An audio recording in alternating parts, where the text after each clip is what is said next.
Hey guys, Dotarian here. So this is part 2 of decks that got me to infinite. Today I'm showcasing my token Patriot deck. Patriot decks are somewhat of a meta deck as it has very consistent win rates and it has very strong cards that you can play throughout the entire match. So first let's look at what Patriot does. Patriot is an ongoing card. Your cards with no abilities have +2 power. So in this particular deck, I'll just be quickly outlining the different synergies and how I've designed the deck. I like to design my decks in a hybrid and non-traditional way, so I'll quickly outline some of the choices I've made with this particular deck that aren't standard for a normal Patriot deck. So with a typical Patriot deck, you'll play Patriot, and because you have cards with no abilities, you'll play cards such as... let me quickly check here. No abilities. So these are the cards which have no abilities.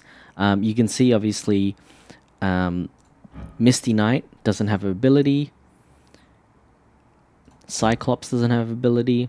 The Thing, Abomination, Hulk. These are like the sort of standard cards. But in this particular instance, I'm playing a lot of cards that generate tokens and flood the board.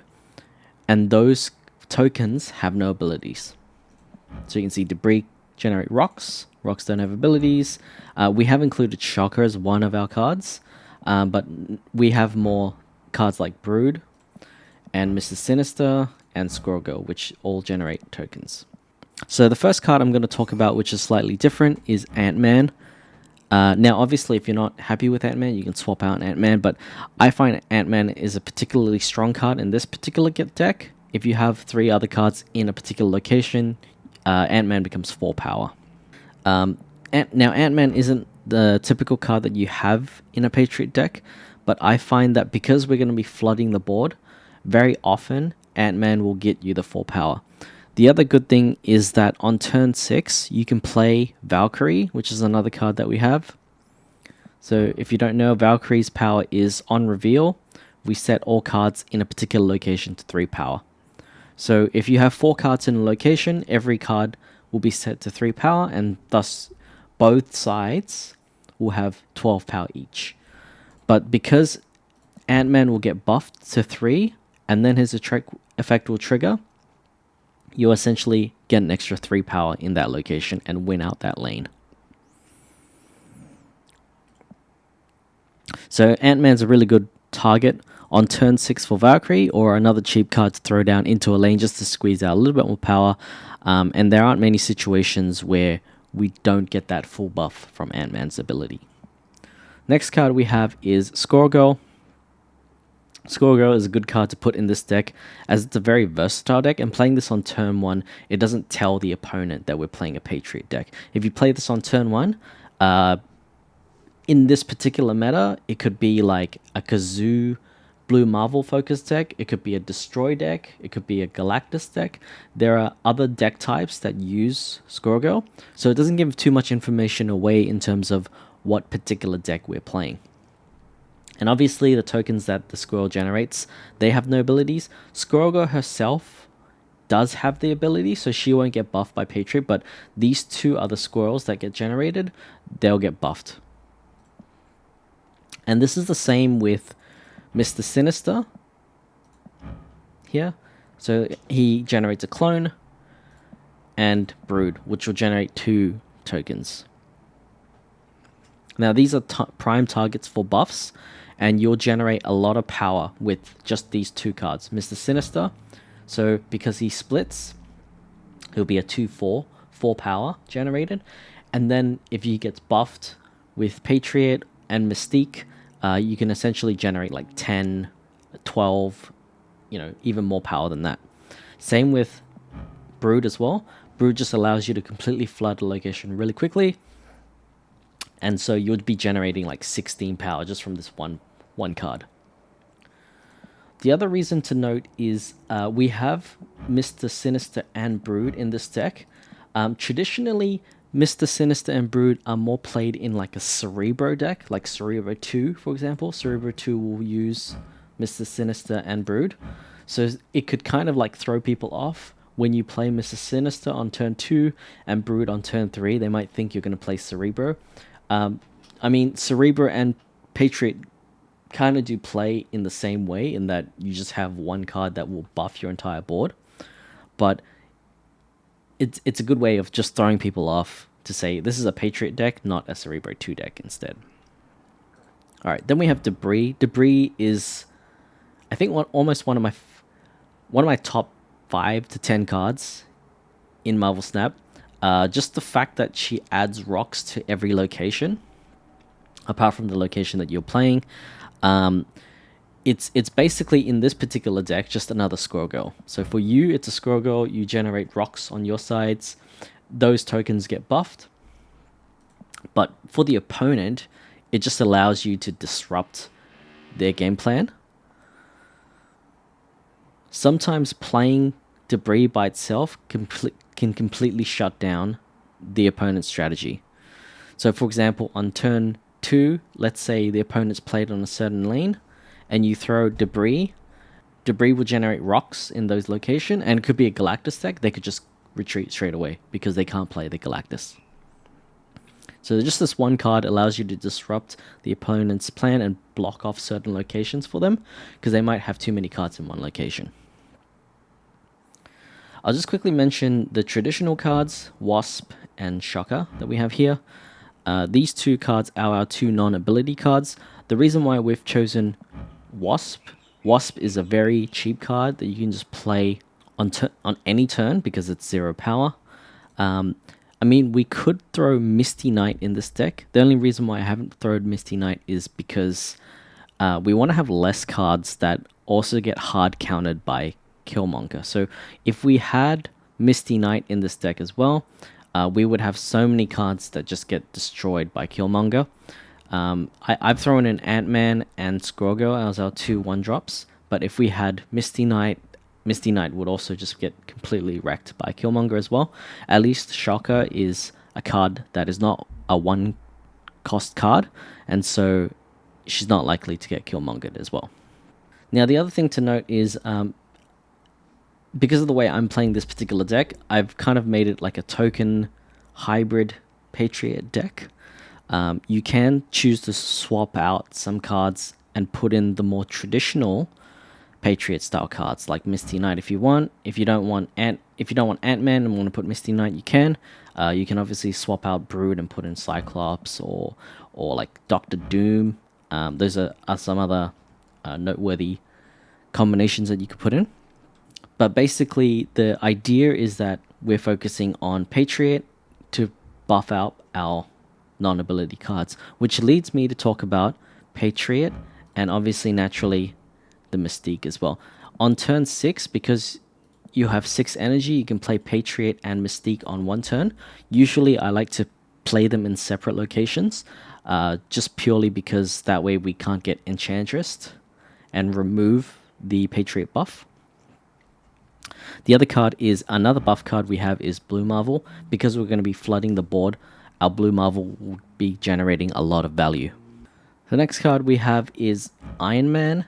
I've put an Iron Man just to kind of solidify and win out certain locations, because we're going to be receiving a lot of buffs from our buff cards. Usually if someone is playing to contest a certain lane, we can play our buff cards in there and then double the power of that location by playing Iron Man as well. Another card that we have here, Valkyrie is also one of my top 10 cards in this particular game. Valkyrie just sets the locations and pretty much brings everything back down to 3 power for every card. This card was an absolute machine during the Shuri Red Skull meta, where people were playing Shuri on turn 4 and then Red Skull on turn 5. If you played Valkyrie in that lane and just brought the Red Skull down to 3, then the Taskmaster that they played would have copied a 3 power Red Skull, and so it just completely destroyed the strategy. The other was, if they managed to end up playing on turn 6, you could play Valkyrie in turn 6 and just completely win out that lane. Because out of the 2 locations, they would play Red Skull and Taskmaster. You could completely win out one of those lanes just by playing Valkyrie. The other decks in that meta were like Lockjaw Thanos or Lockjaw Thor. Again, those particular decks cheesed out really high powered cards like Infernaut and like Hulk and all these high powered cards. So again, playing Valkyrie was an absolute killer in those decks, against those particular decks. And the main thing is, if we played any tokens and played Valkyrie, everything that would be brought down to 3 power, because we have buffs such as Blue Marvel, Patriot, and Mystique. Valkyrie on turn 5 and 6 would win you those lanes, because Blue Marvel would buff that location, or the tokens would be buffed by Patriot as well. So essentially, your 12 power location with 4 cards isn't 12 power at all. It's like 15, 18 power, because you'd have all these other buffs as well. Just note that in a lot of cases, with Antman and Valkyrie, I've actually found that those cards kind of sit in your deck, and you probably don't want to play them. These again are more tech cards just to help you win out certain locations. Normally, you would be playing your other smaller cards. On turn 6, you'd play Patriot Mystique. So generally, these 2 cards kind of sit in your hand. And because of that scenario, you can actually swap these cards out for other types of cards. So these are the no ability cards are probably better to sub in. I've seen like another person play White Tiger in their particular deck. I don't like White Tiger because it's only high powering one particular card, and high powering that card is also more likely to get Shang-Chi'd. So that's another reason why I don't like playing these high powered cards. I like playing tokens and then buffing those up, bringing them up to a higher amount, but they'll still have less than 9 power, so they can't be Shang-Chi'd. Another noteworthy substitution that we might want to add in is Dr. Doom. Dr. Doom's a very strong card in this particular meta. He belongs in a lot of different types of decks. So Dr. Doom could be one card that we could have subbed in somewhere.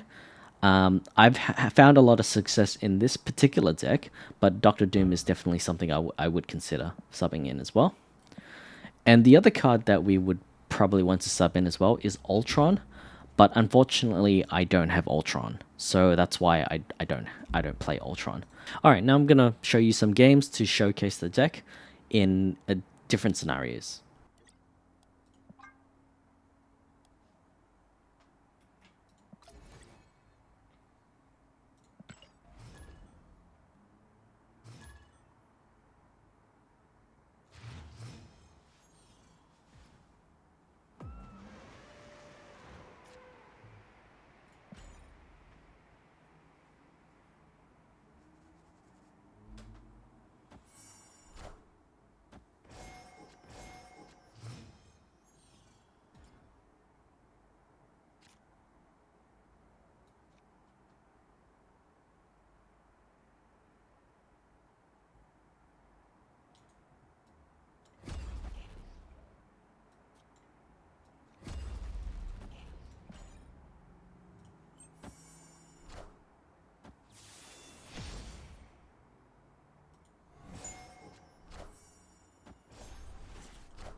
Neighborhood Spider-Man here.